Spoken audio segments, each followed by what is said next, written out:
calling this one the band shoulder blade hug. So we're gonna grab a band and I'm gonna get it behind me right on the bottom of my shoulder blades, like that. I'm gonna hook it around my thumbs here. So it's called a hug because I'm basically gonna act like I'm giving somebody in front of me a nice big hug. So I'm gonna come out and around and back. Out and around.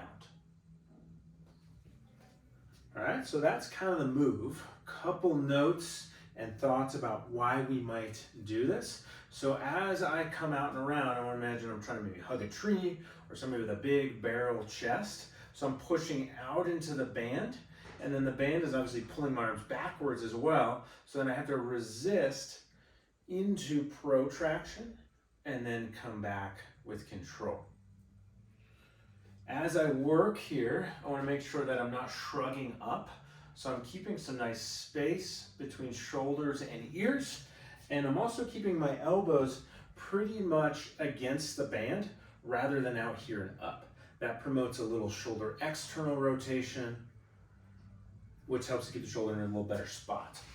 Then on the low back, I want to make sure I'm not kind of doing anything weird with my low back there, and I'm not slouching. So a lot of times folks are concerned about letting their shoulders come forward, and so we're not trying to promote just like a slouch. So I'm not doing this. That's not how I'd hug somebody. I'd come up and I'd hug them kind of like this, especially if they're a little bit bigger. So I'm not slouching as I'm reaching forward. As I reach forward, our shoulder blades need to glide forward in a motion that's called protraction.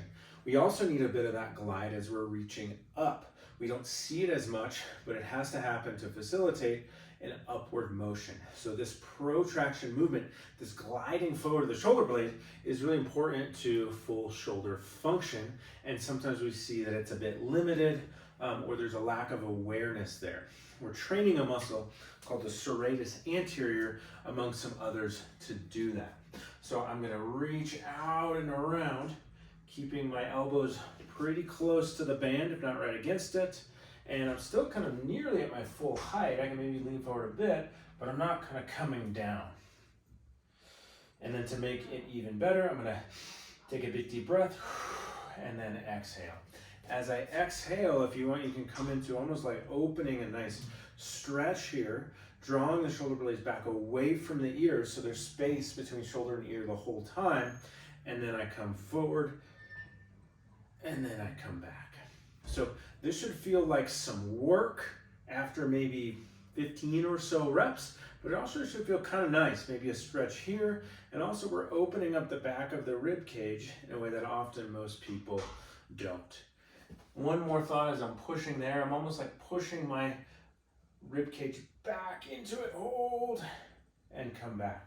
So this can be a great warm-up movement, or something just midday to kind of get the shoulders moving is great paired with maybe some overhead passes like this if you're just trying to warm the shoulders up. But give that a shot. Let's see what you think.